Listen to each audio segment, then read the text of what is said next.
সুপ্রিয় শিক্ষার্থীবৃন্দ, স্বাগত জানাচ্ছি অনলাইন ক্লাসে। আমি মতিউর রহমান, সহকারী গণিত শিক্ষক, daffodil residential model school, Sribandar, Dinajpur. আজকে সাধারণ গণিতের নবম দশম শ্রেণীর সাধারণ গণিতের ষষ্ঠ অধ্যায়ের ওপর আলোচনা করব। আমি অলরেডি ষষ্ঠ অধ্যায়ের 6.1-এর একটা লেকচার দিয়েছি এবং আজকে আমাদের দ্বিতীয় লেকচার চলবে। আমরা 113 নম্বর পেজ চলে আসি। 113 নম্বর পেজে দেখা যাবে যে ইউক্লিডের স্বীকার্য, জ্যামিতির জনক ইউক্লিড উনি কিছু স্বীকার্য দিয়েছে, এগুলোর উপর আমরা আলোচনা করব। ইউক্লিডের স্বীকার্য আলোচনা করার পূর্বে ইউক্লিড এখানে কয়েকটি বর্ণনা দিয়েছেন। এখানে বলা হচ্ছে ইউক্লিড প্রদত্ত কয়েকটি বর্ণনা নিম্নরূপ। 113 নম্বর পেজে লক্ষ্য করো, 60টি বর্ণনা উনি উল্লেখ করছে। আমরা গত লেকচারে বলেছি যে স্থান, তল, রেখা ও বিন্দুর সুনির্দিষ্ট কোনো সংজ্ঞা এ পর্যন্ত কেউ দিতে পারেনি। এটার উপর ধারণা দেওয়া কি যেতে পারে, এবং জ্যামিতির জনক ইউক্লিড উনিও কিন্তু এগুলোর উপর ধারণা দিয়েছে, সুনির্দিষ্টভাবে কোনো সংজ্ঞা দেয়নি। তো আমরা শুরু করি। 1 নম্বরে উনি বলতেছে যার কোনো অংশ নাই তাই বিন্দু। আমরা গত লেকচারে দেখছি বিন্দুর দৈর্ঘ্য নেই, প্রস্থ নেই, উচ্চতা নেই। যেমন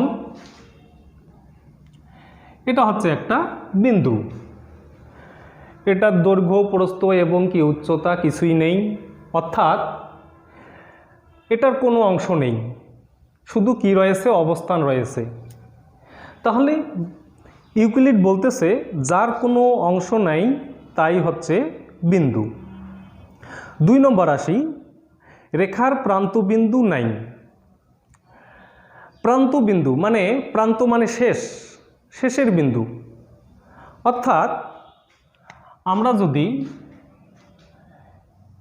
এটা একটা রেখা বিবেচনা করি তাহলে এটার শেষের কোনো বিন্দু থাকবে না। তার মানে রেখা উভয় দিকে চলতেই থাকে, রেখা উভয় দিকে কি চলতেই থাকবে। আমি তীর চিহ্ন দ্বারা বোঝাচ্ছি যে এটা এই দিকে চলতেই আছে এবং এই প্রান্তটা এই দিকে চলতেই আছে, অর্থাৎ এটার কোনো প্রান্তবিন্দু নেই।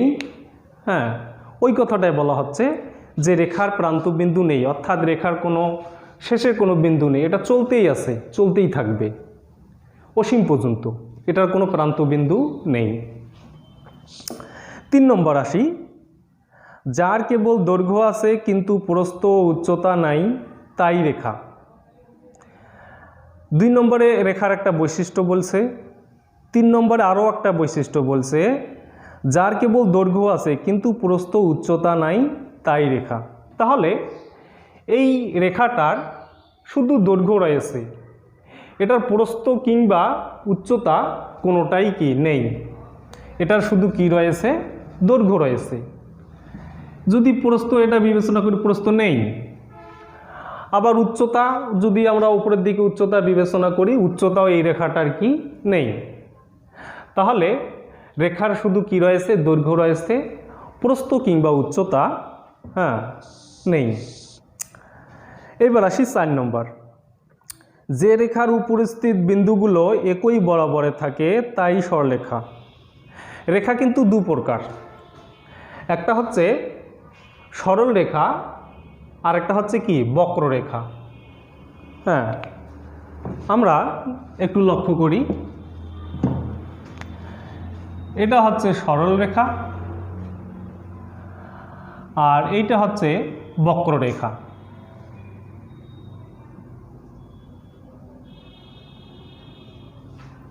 রেখা দু প্রকার, একটা হচ্ছে সরল রেখা আর একটা হচ্ছে বক্ররেখা। তো এখানে 4 নম্বরে বলতেছে যে রেখার উপরিস্থিত বিন্দুগুলো একই বরাবরে থাকে তাই সরলরেখা। এটা একটা সরলরেখা, এটার উপরে অর্থাৎ উপরিস্থ কিংবা উপরে অসংখ্য বিন্দু রয়েছে,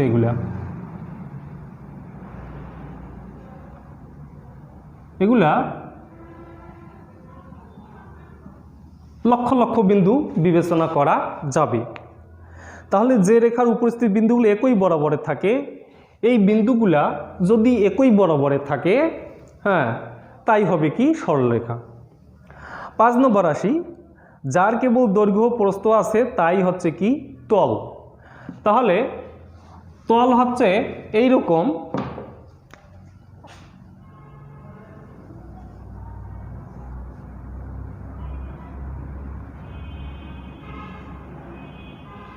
মনে করো এটা হচ্ছে একটা তল।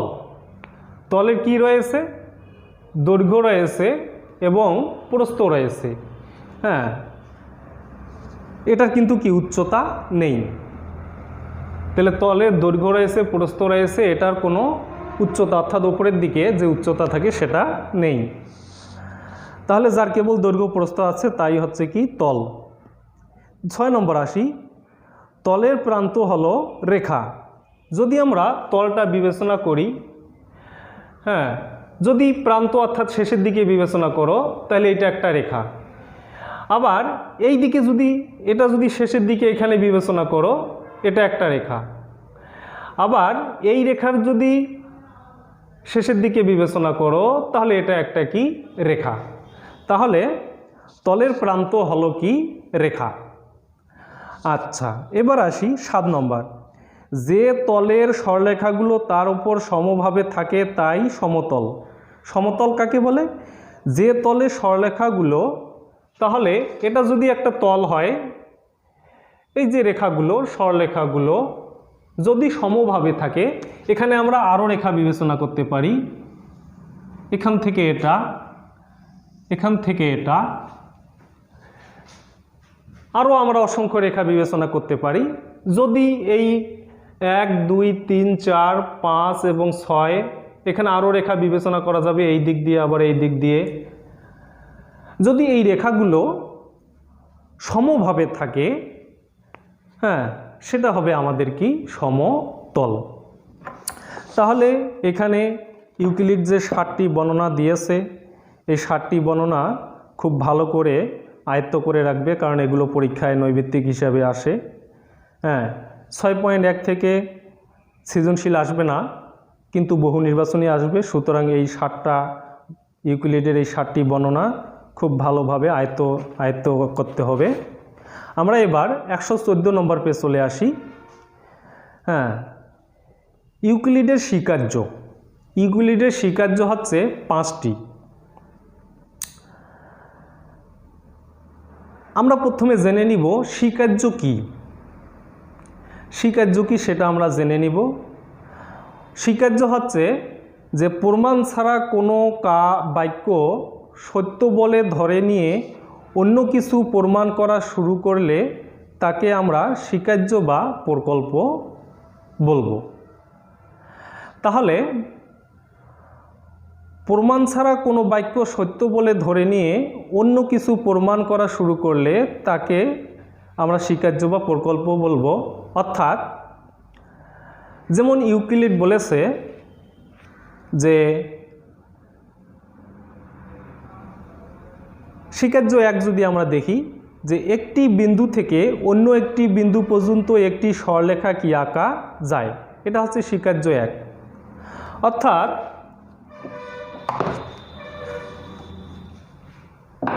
এখানে 1 নম্বর স্বীকার্য বলছে যে একটি বিন্দু থেকে অন্য একটি বিন্দু পর্যন্ত একটি সরলরেখা আঁকা যায়। এটা একটা বিন্দু, এটা একটা বিন্দু, এটার নাম দিলাম এ, এটার নাম দিলাম বি। তাহলে এ থেকে বি পর্যন্ত একটি মাত্র সরলরেখা কি আঁকা যায়। হ্যাঁ, একটি মাত্র সরলরেখা আঁকা যায়, এটাকে বলা হচ্ছে কি স্বীকার্য। কেন?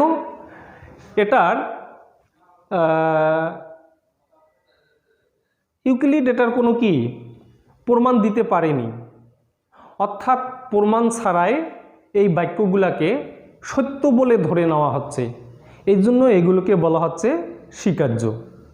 অর্থাৎ প্রমাণ ছাড়াই কোনো বাক্য যদি সত্য বলে ধরে নিয়ে অন্য কিছু এটার দ্বারাই প্রমাণ করি, সেটাকে আমরা কি বলবো? স্বীকার্য বলবো। যেমন 1 নম্বরটা আমরা দেখলাম। আচ্ছা, 2 নম্বর স্বীকার্য, খণ্ডিত রেখাকে যথেষ্টভাবে বাড়ানো যায়। তাহলে খণ্ডিত রেখাকে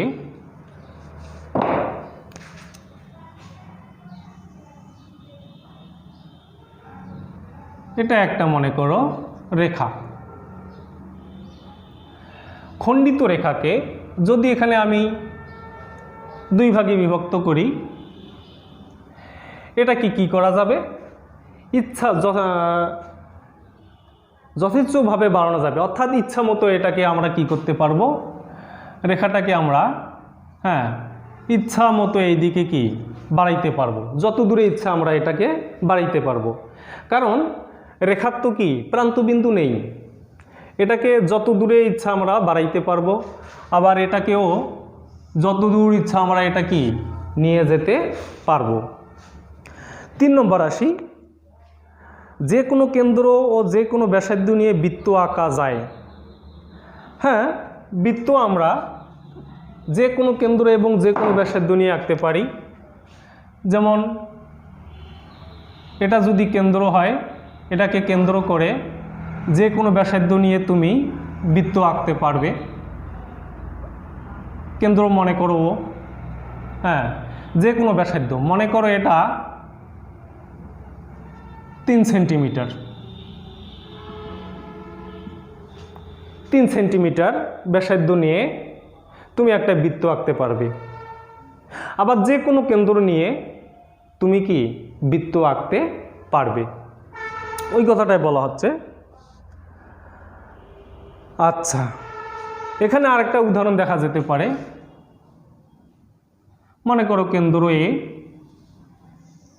আমরা একটা বৃত্ত আঁকলাম, এটার ব্যাসার্ধ হচ্ছে মনে করো 5 সেন্টিমিটার। তাহলে এখানে ব্যাসার্ধ 3 সেন্টিমিটার, এখানে 5 সেন্টিমিটার।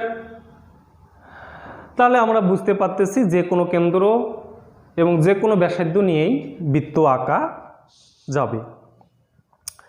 4 নম্বর স্বীকার্য আসি, সকল সমকোণ পরস্পর সমান। আমরা তো জানি যে সমকোণ 90 ডিগ্রি, তুমি যে সমকোণে আঁকো না কেন তোমাকে 90 ডিগ্রি আঁকতেই হবে, অর্থাৎ সকল সমকোণ কি হবে? পরস্পর কি হবে? সমান হবে।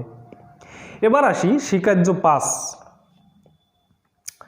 একটি সরলরেখা 2টি সরলরেখাকে ছেদ করলে, তার মানে স্বীকার্য 5টা এরকম বলছে, একটি সরলরেখা 2টি সরলরেখাকে ছেদ করলে। আচ্ছা, এ পাশে আমি একটা সরলরেখা আঁকলাম, এ পাশে একটা সরলরেখা আঁকলাম। এই 2টি সরলরেখাকে যদি অপর একটি সরলরেখা ছেদ করে,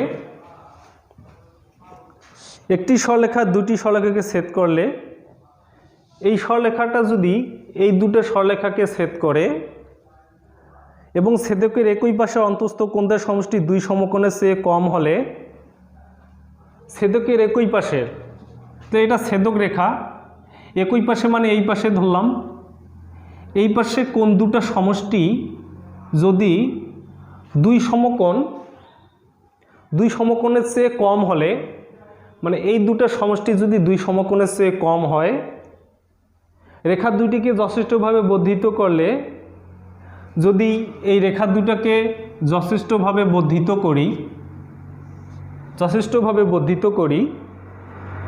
বর্ধিত করলে যে দিকে কোণের সমষ্টি 2 সমকোণের চেয়ে কম, তাহলে ছেদক রেখার এই পাশের এই কোণ 2টা সমষ্টি 2 সমকোণের চেয়ে কম, আচ্ছা, সেদিকে মিলিত হয়।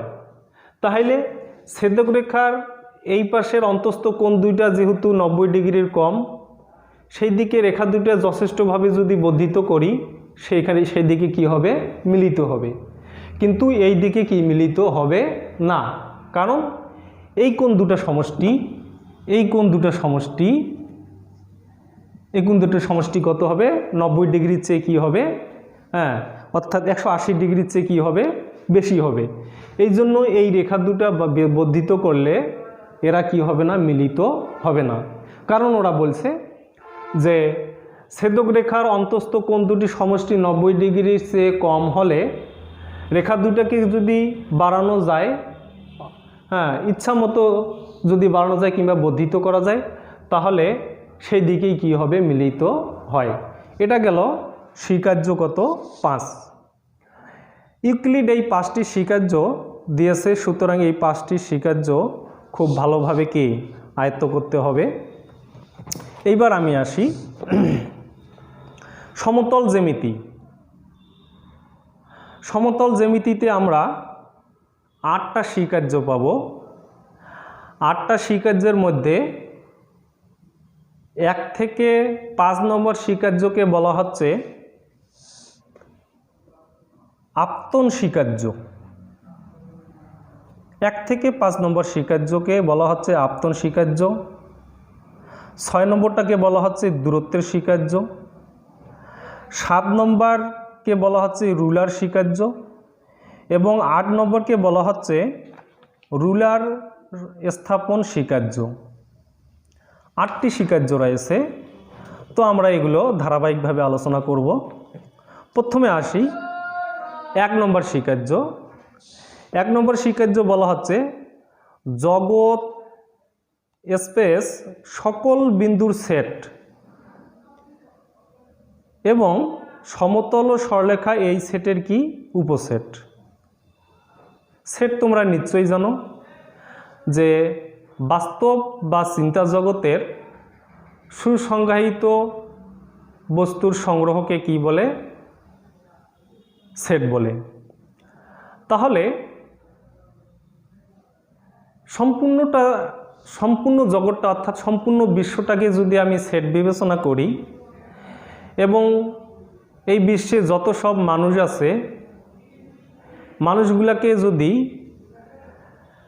সংগ্রহ করি অর্থাৎ সমাবেশ করি অর্থাৎ একত্রে করি, তাহলে এই মানুষগুলো হবে এই জগতের উপাদান, অর্থাৎ জগৎটা হবে তার সেট এবং এই মানুষগুলো হবে তার উপাদান। তো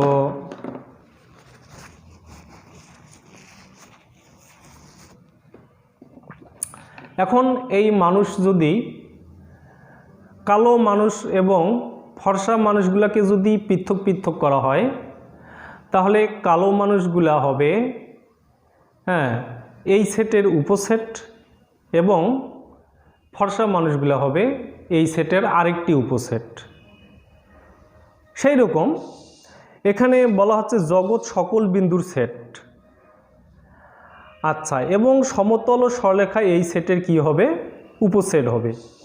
কারণ সমতল, সরলরেখা, বিন্দু যা কিছুই আলোচনা করি না কেন তা এই জগতের মধ্যে কি করা হয়? আলোচনা করা হয়। আচ্ছা,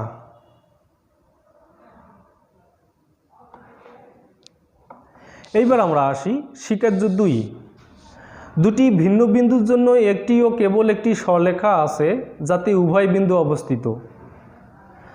দুটি ভিন্ন বিন্দুর জন্য একটি ও কেবল একটি সরলরেখা আছে যাতে উভয় বিন্দু অবস্থিত।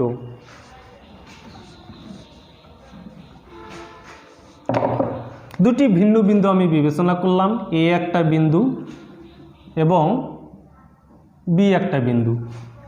এই দুইটি বিন্দু দিয়ে একটি মাত্র সরলরেখা কি আঁকা যাবে?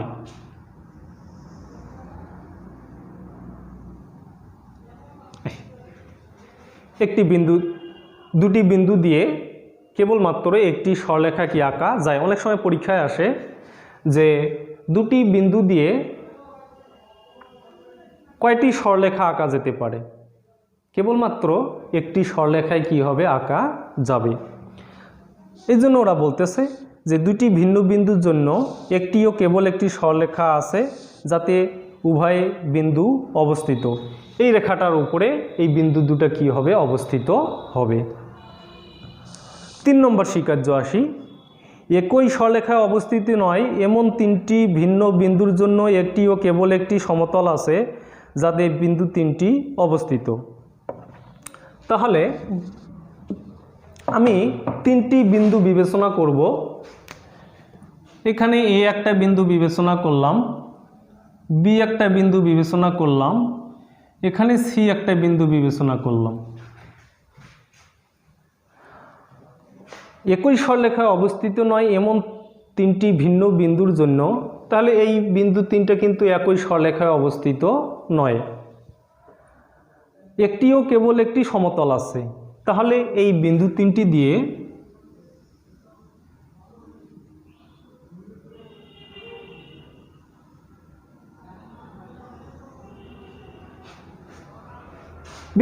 দিয়ে একটি সমতল কি আঁকা যেতে পারে। তাহলে একই সরলরেখায় অবস্থিত না এমন তিনটি ভিন্ন বিন্দুর জন্য একটিও কেবল একটি সমতল আছে যাতে বিন্দু তিনটি অবস্থিত।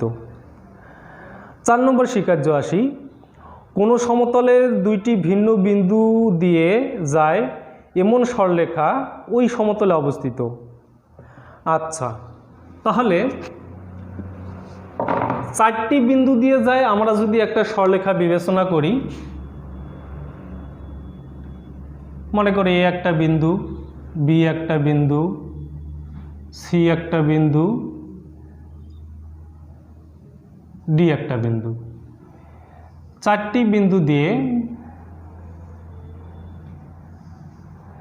আমরা একটা কি করলাম, সমতল আঁকলাম।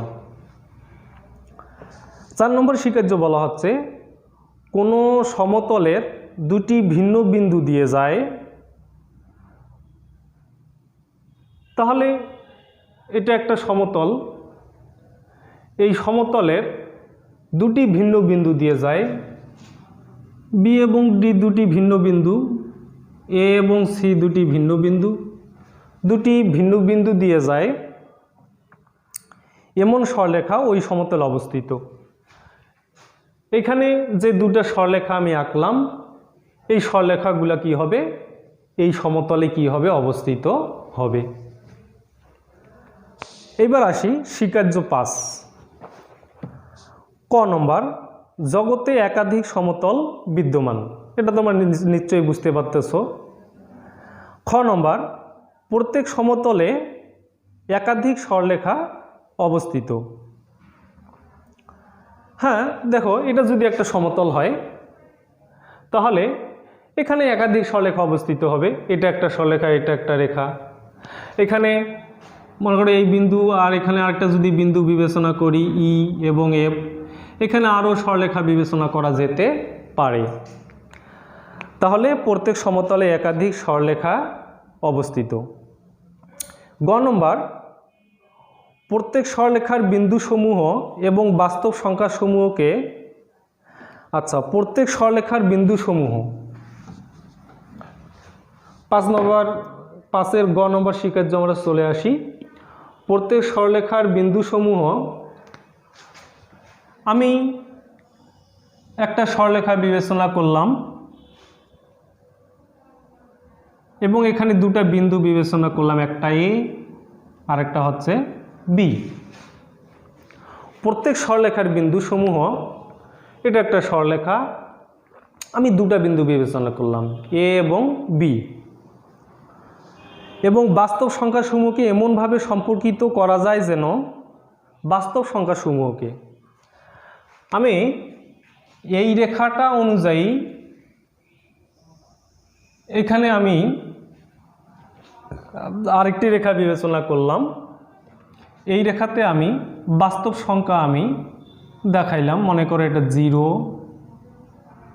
1, 2, 3, 4।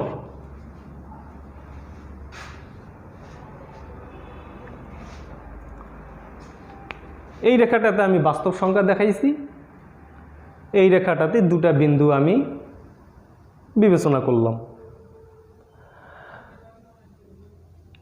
এই বাস্তব সংখ্যাটা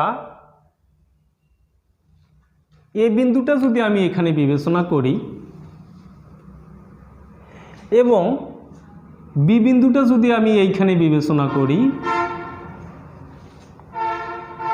তাহলে কি হবে, যে এখানে বলা হচ্ছে প্রত্যেক সরলরেখার বিন্দুসমূহ, হ্যাঁ, এইটা যদি সরলরেখা হয়, এই বিন্দুটা যদি এ হয় এবং বাস্তব সংখ্যার সমূহকে এমনভাবে সম্পর্কিত করা হয় যেন রেখাটির প্রত্যেক বিন্দুর সঙ্গে একটি অনন্য বাস্তব সংখ্যা সংশ্লিষ্ট হয়। রেখাটির প্রত্যেক বিন্দুর সঙ্গে এই বিন্দুর সঙ্গে একটা বাস্তব সংখ্যা যেমন 0 সংশ্লিষ্ট, মানে এই বিন্দু দ্বারা এই বাস্তব সংখ্যাটা নির্দিষ্ট করা হয়, সংশ্লিষ্ট করা হয়। এই বিন্দু দ্বারা এই বাস্তব সংখ্যাটা আমি কি করলাম, হ্যাঁ, নির্দিষ্ট করলাম কিংবা সংশ্লিষ্ট করলাম। তো এখানে বলা হচ্ছে যে রেখাটি প্রত্যেক বিন্দুর সঙ্গে একটি অন্যান্য বাস্তব সংখ্যা সংশ্লিষ্ট হয় এবং প্রত্যেক বাস্তব সংখ্যার সঙ্গে রেখাটির একটি অনন্য বিন্দু সংশ্লিষ্ট হয়। এবং এটাকে আরও একভাবে বলতে পারি যে এই বাস্তব সংখ্যাটা এই বিন্দুটার সঙ্গে কি সংশ্লিষ্ট, মানে এই বাস্তব সংখ্যাটা এই বিন্দুটার দ্বারা কি হয়, নির্দিষ্ট হয়। তাহলে আমরা বুঝতে পারতেছি যে প্রত্যেক বিন্দু, হ্যাঁ, একটি অনন্য বাস্তব সংখ্যা, হ্যাঁ, বাস্তব সংখ্যার সাথে সংশ্লিষ্ট এবং প্রত্যেক, এটা বিপরীতভাবে আবার বলা যায় যে প্রত্যেক বাস্তব সংখ্যা, হ্যাঁ,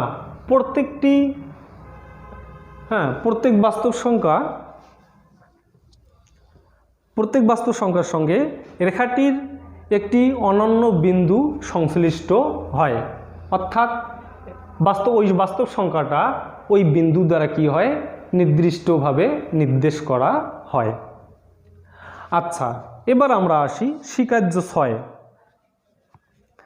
স্বীকার্য 6 বলতেছে যে পি ও কিউ বিন্দু যুগল একটি অনন্য বাস্তব সংখ্যা নির্দিষ্ট করে থাকে। বিন্দু যুগল মানে জোড়া, বিন্দু যুগল মানে দুটা বিন্দু একসাথে আর কি। তাহলে এটা আমি মিশাই দিলাম। এখন এটা আমি নামকরণ করলাম, মনে করো পি, এটা নামকরণ করলাম কত, কিউ। পি ও কিউ বিন্দু যুগল একটি অনন্য বাস্তব সংখ্যা নির্দিষ্ট করে থাকে। তাহলে পি একটা বিন্দু, কিউ একটা বিন্দু, তো এই বিন্দু যুগল অর্থাৎ পি কিউ একসাথে লিখলাম, এটাকে বলা হচ্ছে বিন্দু যুগল। পি কিউ বিন্দু যুগল একটি অনন্য বাস্তব সংখ্যা নির্দিষ্ট করে থাকে। সংখ্যাটিকে পি বিন্দু থেকে কিউ বিন্দুর দূরত্ব বলা হয়। সংখ্যাটিকে, তো এখন এখান থেকে আমাদের দেখতে হবে কয় একক গেছে, 1 2 3 4। পি থেকে কিউ বিন্দুর, হ্যাঁ, পি থেকে কিউ বিন্দু, সংখ্যাটিকে পি থেকে কিউ বিন্দুর দূরত্ব বলা হয়। তাহলে এখানে আমরা লিখতে পারি পি কিউ ইকুয়াল টু কত, 4। হ্যাঁ, এই বিন্দু যুগল কি করে, একটি অনন্য বাস্তব সংখ্যা কি করে নির্দেশ করে, সেটা হচ্ছে 4 এবং এটাকেই দূরত্ব বলা হচ্ছে। এটা কি দ্বারা প্রকাশ করা হয়, পি কিউ দ্বারা কি করা হয়, প্রকাশ করা হয়। আচ্ছা, পি ও কিউ ভিন্ন বিন্দু হলে পি কিউ সংখ্যাটি ধনাত্মক। হ্যাঁ, পি এবং কিউ যদি ভিন্ন বিন্দু হয়, পি কিউ সংখ্যাটি কি হবে, ধনাত্মক হবে। যেমন 4 একক, এটা হচ্ছে কি ধনাত্মক। অন্যথায় পি কিউ ইকুয়াল টু কত হবে, 0 হবে। তার মানে এটা এরকম হতে পারে,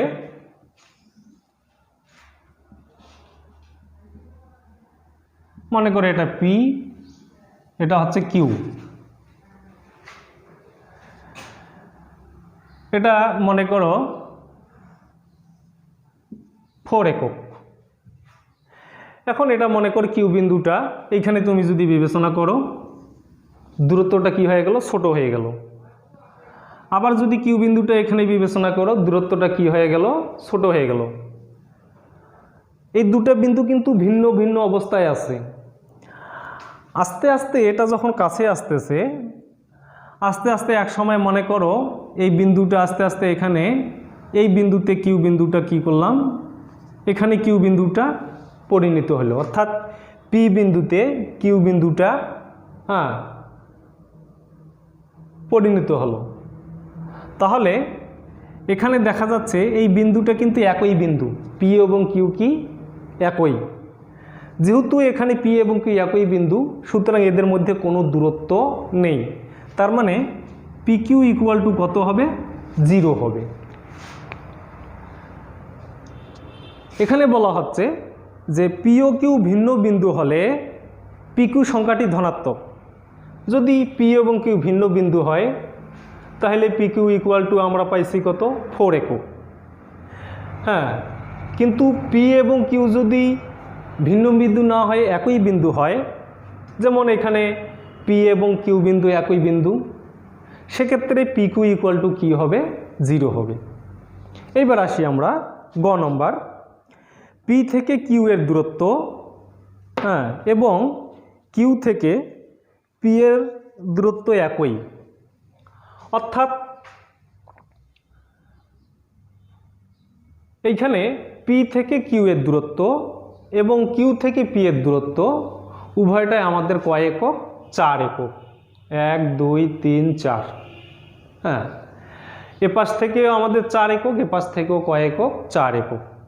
তাহলে এখানে বলা হচ্ছে যে পি থেকে কিউ এর দূরত্ব এবং কিউ থেকে পি এর দূরত্ব একই, অর্থাৎ পি কিউ ইকুয়াল টু কত হবে, কিউ পি। আচ্ছা, তাহলে আজকে এ পর্যন্তই। পরবর্তী লেকচারে বাকি অংশ 6.1 আলোচনা করব। সবাই ভালো থেকো, আল্লাহ হাফেজ।